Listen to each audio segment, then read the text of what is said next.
하나님이 여러분을 왜 택하셨다고 생각합니까? 사랑하시기 때문에 답을 미리 알고 계셔가지고 오늘 설교는 다 한 것 같습니다. 또 여러분을 택한 이유가 있으셨을까요? 뭐 택할 만한 이유가 우리에게 있는지.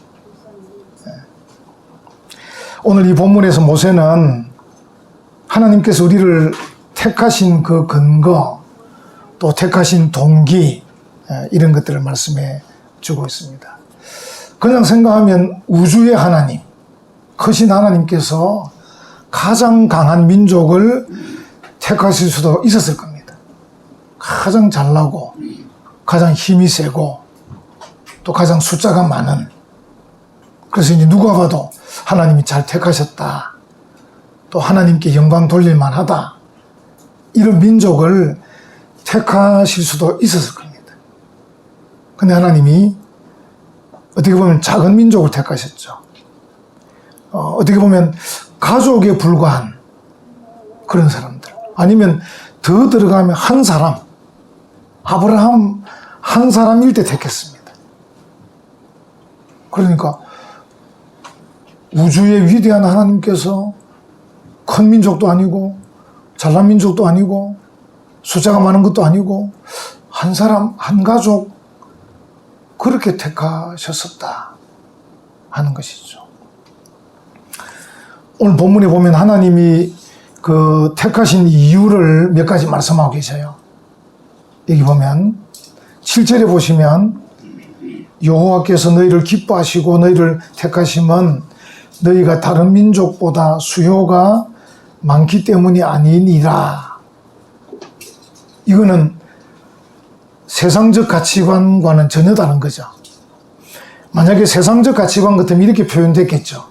여호와께서 너희를 기뻐하고 택하시면 너희가 다른 민족보다 수요가 많기 때문이다. 이렇게 했을 건데 수요가 많기 때문이 아니니라. 이렇게 말하고 있는 거예요. 항상 우리 기독교는 좀 이 세상과 반대되잖아요. 근데 우리는 이제 기독교를 믿고 교회를 다니면서도 항상 생각을 이 자본주의적인 생각을 자꾸 하는 거예요. 자본주의적, 또 감정적, 합리적 이런 걸 생각하는 거예요. 기독교는 다르다 생각을 하시면 좋을 것 같아요. 하여튼 뭔가 다르다. 이게 이제 다르게 표현하죠. 다시 한번 보십시다. 7절에 수요가 많기 때문이 아니니라. 너희는 오히려 모든 민족 중에 어떠하다 그럽니까? 가장 적으니라. 그 적다는 거죠. 참 희한하죠. 여기 이제 메아트라는 이 히브리어 단어는 숫자만 적은 걸 말하는 게 아니고 가치도 별로 없는 그걸 말하는 거예요. 그냥 숫자만 적을 뿐 아니라 이 가치도 별로 없는 그 메아트라는 단어입니다.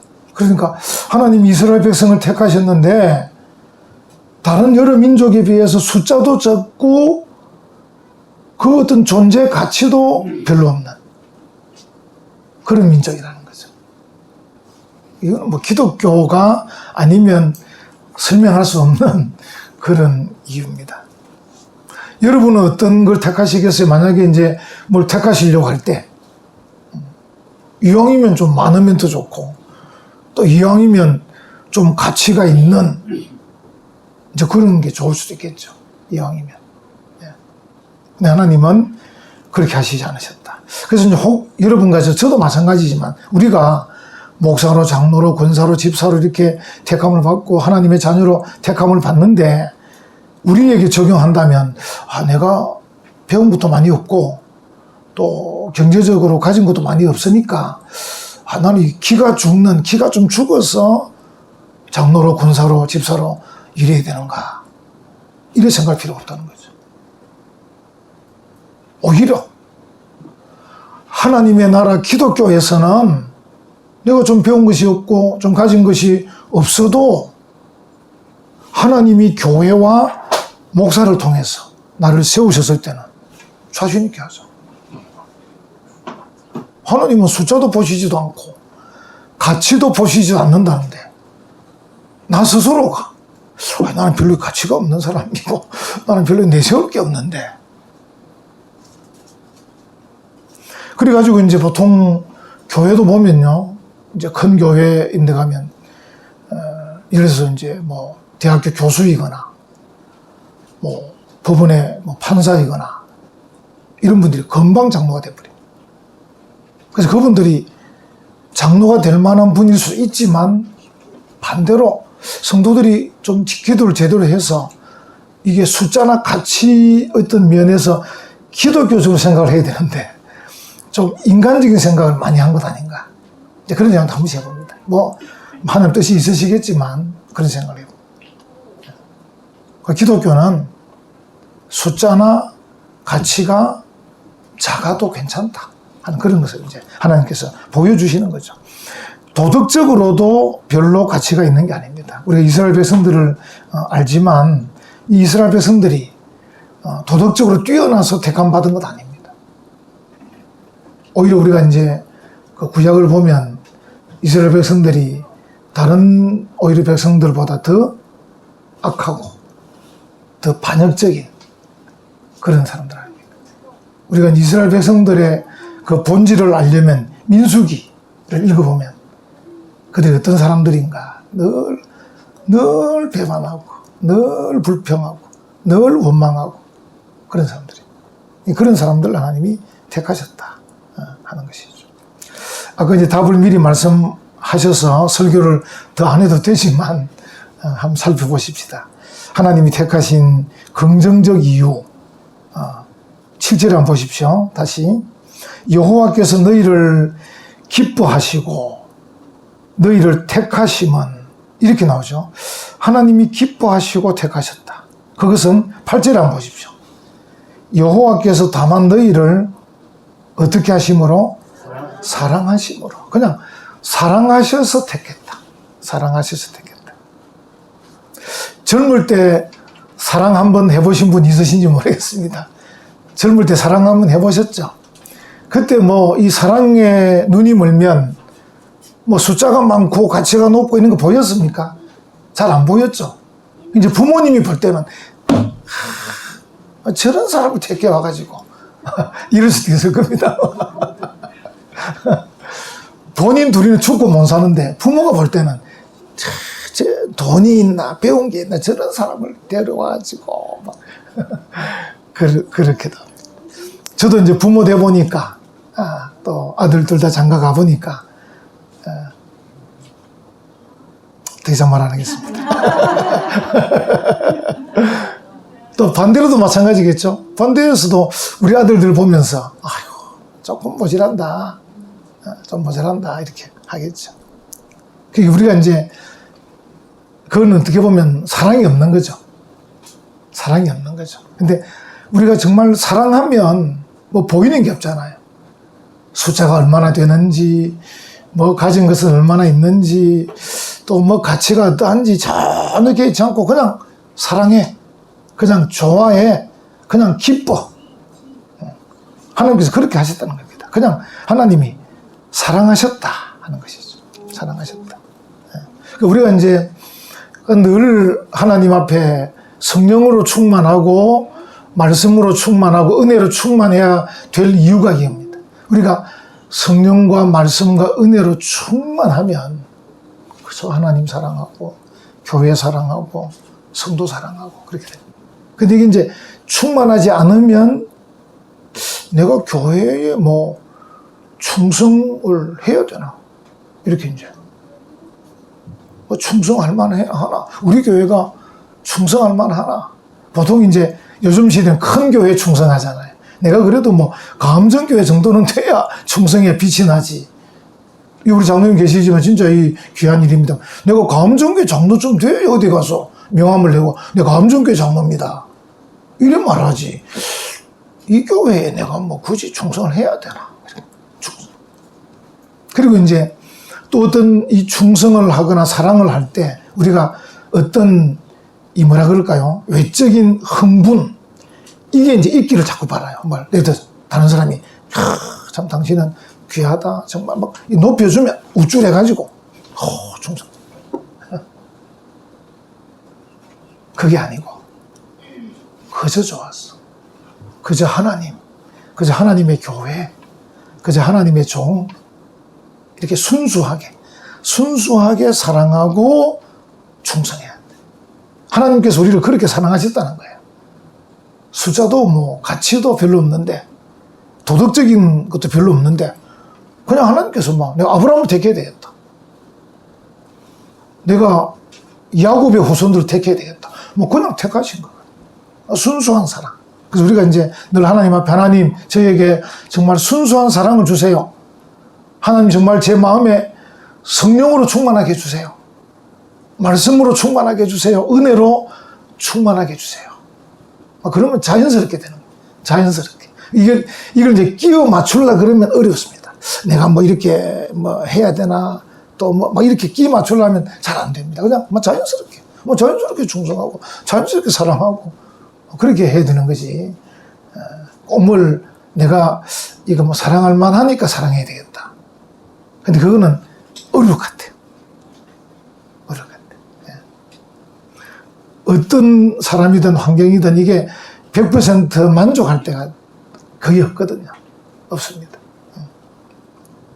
그 다음에 이제 하나님께서 또 하나 이유는 8절 뒤에 보면 또는 너희의 조상들에게 하신 맹세를 지키려 하심으로 말미암아, 이렇게 하나님의 약속, 맹세, 언약.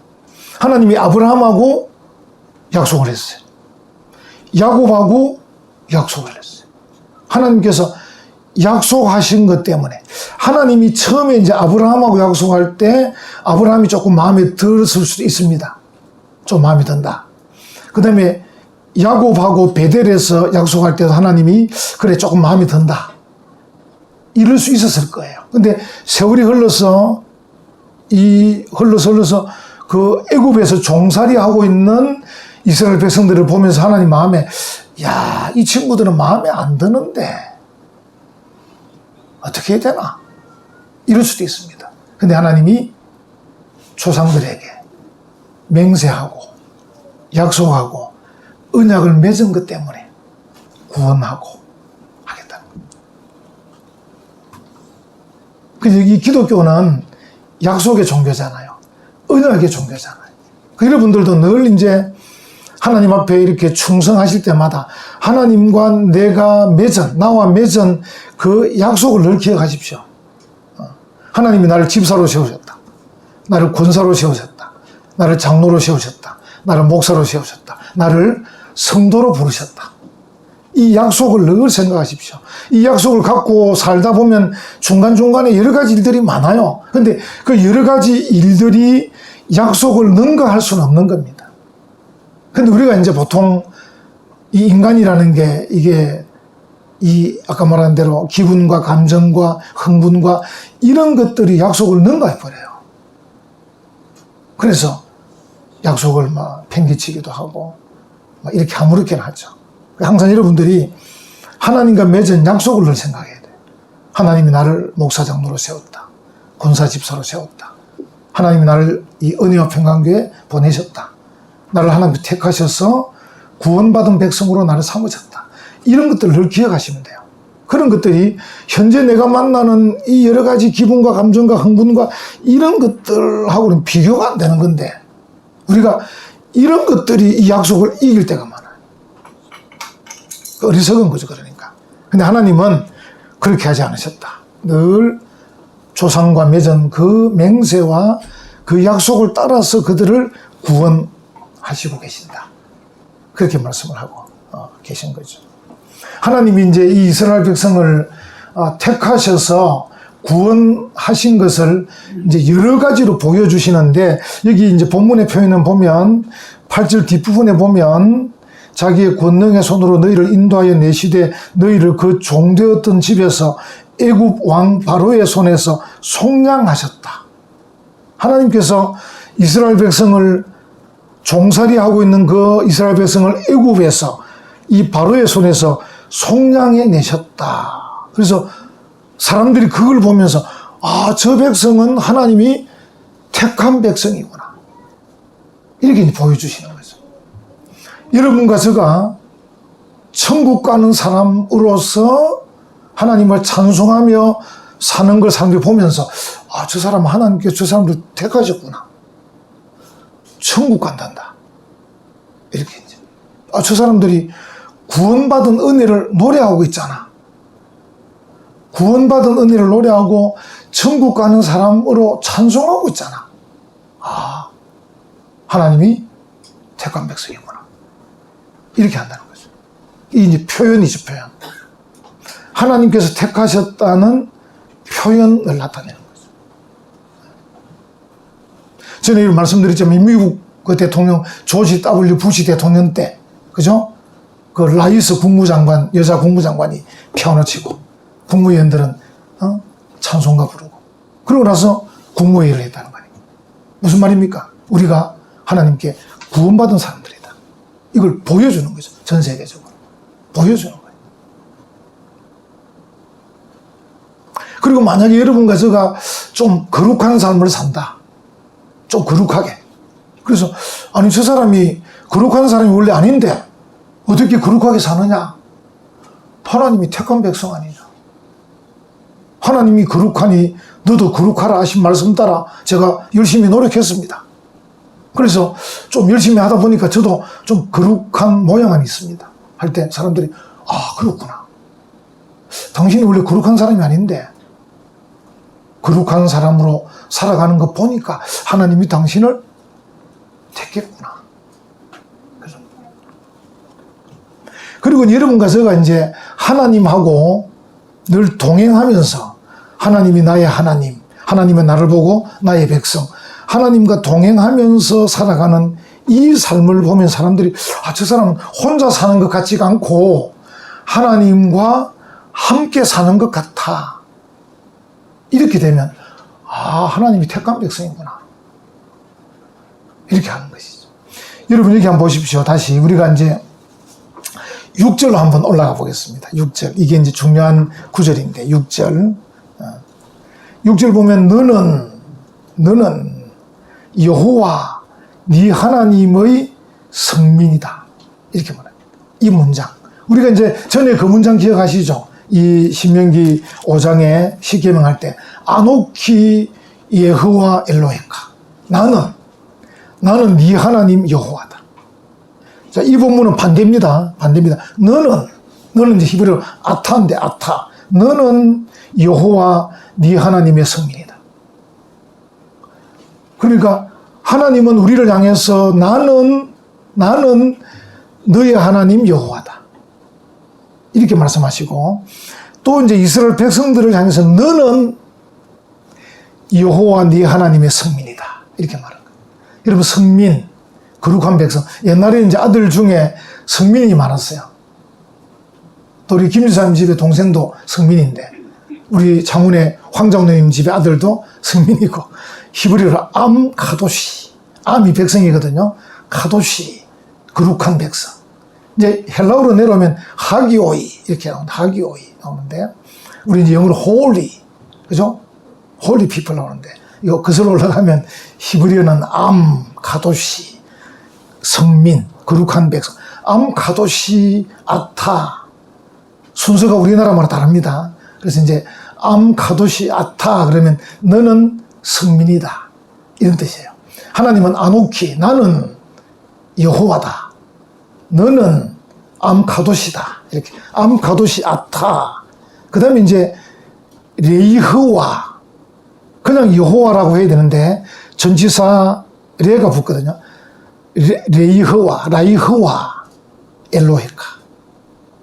여기 이제 그냥 여호와라고 하지 않고 라이흐와라고 하는 것은 너의 하나님 여호와하고 전치사가 붙었는데 우리 이제 신약에 가면 사도 바울이 늘 말씀할 때 예수님 때문에, 예수님을 위해서, 예수님 안에서 막 이렇게 붙인다 그랬죠. 마찬가지예요. 여호와라는 이름에도 전치사 레를 붙여가지고 라이흐와 두 가지 뜻이 있는데 하나님을 여호와를 향한 이런 뜻도 있고 또 여호와에게 속한 이런 뜻도 있어요. 그러니까 이게 이제 번역을 새로 하면 6절에 보십시오.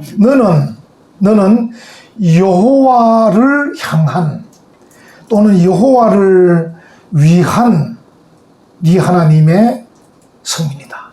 그러니까 그냥 암카도시가 아니고 여호와 하나님을 향하여 나아가는 또는 여호와 하나님에게 속한 그런 의미가 들어있는 거예요. 번역이 조금 부족하죠. 조금 더 번역을 이제 상세히 했으면 좋았을 텐데 그렇게 하려면 너무 이제 분량이 많으니까 이렇게 딱 줄여서 너는 여호와 네 하나님의 성민이다. 이렇게 말씀했는데 우리는 암카도시 아타 라이흐와란 말 속에 여호와에게 속한 여호와를 향한 엘로헤카 너의 하나님 여호와에게 속한 여호와를 향한 그런 암카도시다. 이렇게 생각하면 좋겠어요. 그러니까 여러분들이 늘 생각할 때 하나님은 아노키 하나님은 나의 하나님 여호와고 나는 나의 하나님 여호와를 향하여 걸어가고 하나님께 속하여 걸어가는 암카도시다. 성민이다. 이렇게 생각하면 좋을 것 같아요. 여러분 이게 무슨 말이냐면 제가 왜 이렇게 장황히 설명하냐면 5장에서 10계명을 말할 때 아노키 여호와 엘로헤카 말씀하셨고 이제 7장에 와서 하나님이 또 이 설명하면서 이때는 아타 너는 암카도시다. 그냥 카도시가 아니고 그냥 엘로헤카의 그냥 여호와가 아니고 라이흐와다. 여호와께 속하고 여호와를 향해서 나가는 그런 암카도시다. 이렇게 말하는 것은 결국은 5장과 7장을 연결해 보면 하나님은 우리에게 나는 이렇게 말하고 또 우리를 말해서 너는 말하는데 전부 다 그 속에 여호와가 들어있죠. 여호와. 그러니까 하나님이 나와 협동해서 일들을 행해 가신다.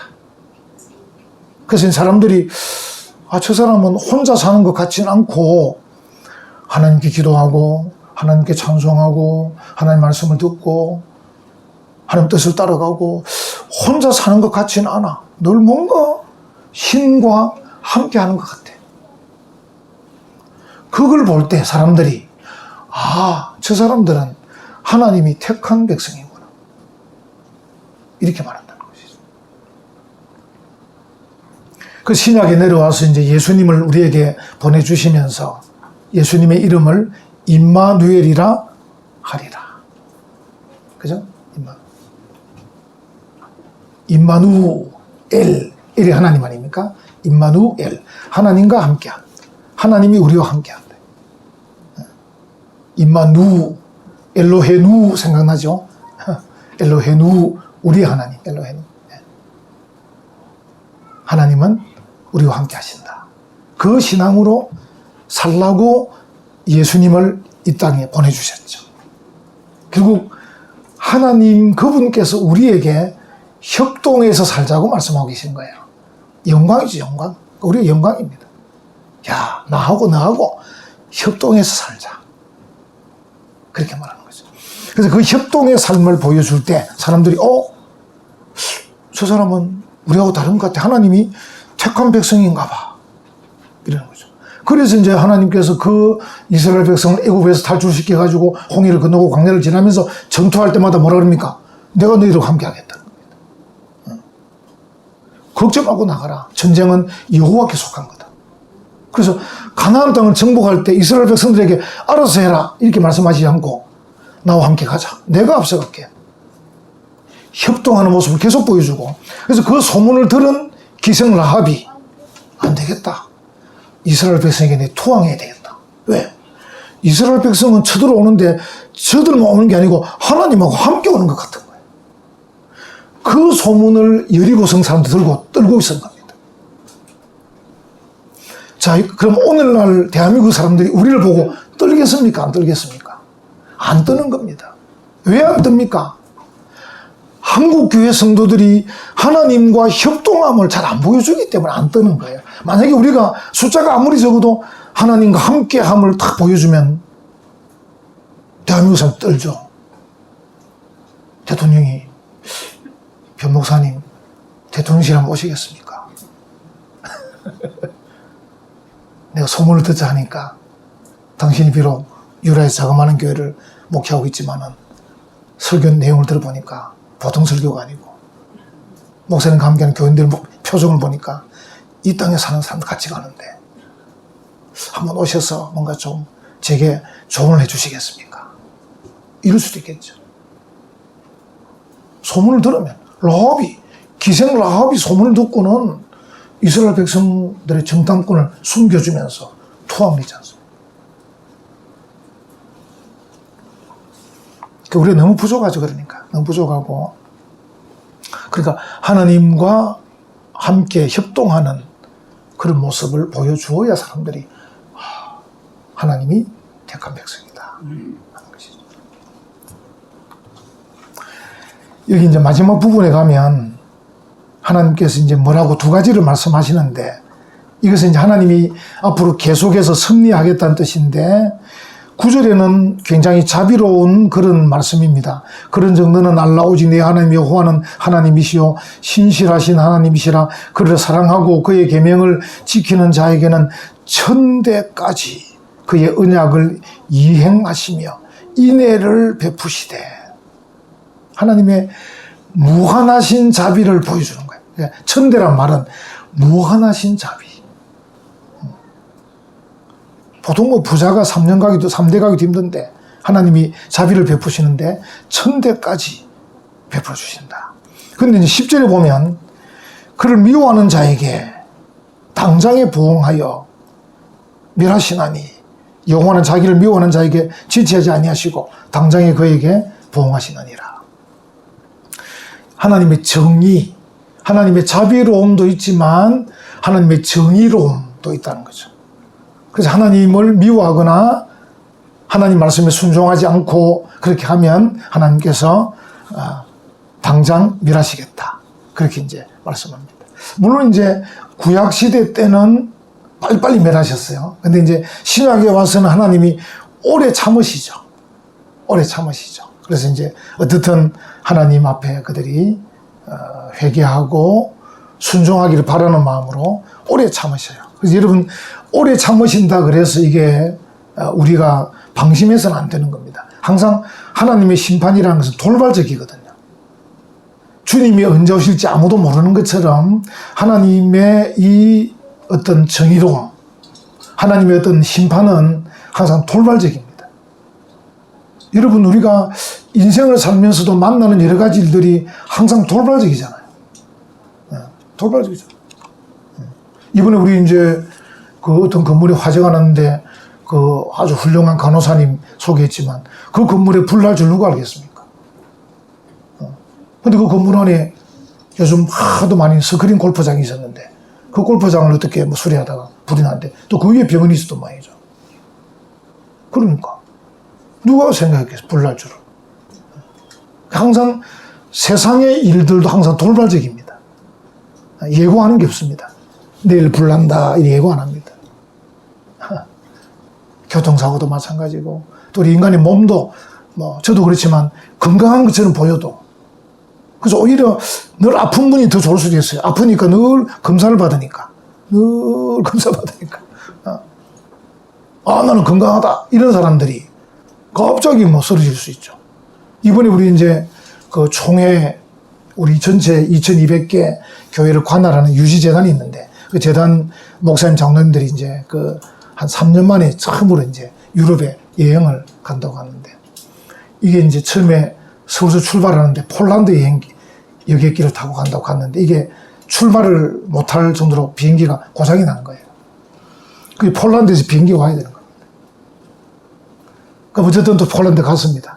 갔는데 가자마자 한 분이 심부전증에 걸려가지고 심장이 벌렁벌렁 해가지고 도저히 여행 못해가지고 그 한 사람은 따로 비행기 타고 또 돌아왔습니다. 그 또 이제 어떻게 하다가 앞장선 사람이 너무 신경쓰여 입이 돌아갔습니다. 또 돌아왔습니다. 그리고 이번에 어떤 분이 저보고, 와, 목사님 세상에 그런 일이 있습니다. 돌발적입니다. 세상이라고 돌발적입니다. 하물며 하나님의 심판, 하나님께서 하시는 일이 어떻겠습니까, 우리가? 그래, 우리가 어떠해야 되는가를 생각을 해야 되는 거죠. 그래서 이제 하나님 마지막 지시를 해주셔요. 마지막 지시. 그게 11절입니다. 그런 정도는 오늘 내가 네게 명하는 명령과 규례와 법도를 지켜 어떻게 해요? 행할지니라. 순종해라. 하나님 바라는 게 하나밖에 없어요. 순종해라. 내가 너희들 택했다. 너희들은 순종해라. 그래서 우리가 하나님께서 나를 택하신 여러 가지 아까 증거들을 제가 말씀했지만 어쨌든 최종적인 모습은 우리가 하나님의 말씀에 순종하는 겁니다. 순종하는 걸 볼 때, 아, 저 사람의 순종을 볼 때 하나님의 택한 백성입니다. 여러분, 작은 일부터 순종하면 됩니다. 뭐 얘기하면 예, 알겠습니다. 순종이 정말 중요합니다. 하나님께서 우리가 이제 우리를 택하셨는데 우리가 그 하나님께 순종하는 사람이 되면 그때부터 하나님이 우리를 택하신 목적들이 드러납니다. 순종하는 그 사람이 하나님께 영광을 돌릴 거 아닙니까? 영적으로 헌신하겠죠? 하나님의 뜻을 찾아서 이루어 가겠죠? 그의 삶이 바뀌겠죠? 그가 윤리 도덕적으로 거룩해지겠죠? 이런 것들이 막 일어나는 겁니다. 그 순종 안 하면 안 일어나는 겁니다. 그래서 우리의 삶에 거룩한 모습과 아름다운 모습과 헌신의 모습과 이런 모습들이 잘 안 보이는 것은 잘 순종하지 않고 있다 그 말입니다. 그래서 하나님, 예, 순종을 잘하면 열매들이 보이게 되어 있다는 거지. 여러분과 제가 다시 한번 용기 있게 도전해서 하나님이 나를 택하셨으니까 하나님이 택한 백성다움 그런 삶을 한번 멋지게 사셔서 여러분의 삶이 좀 빛이 나도록 여러분의 삶이 좀 영광스럽고 빛이 나야 안 되겠습니까? 사람들이 볼 때마다 야, 존경스럽다, 대단하다, 아까 말씀드린 대통령 부를 수 있도록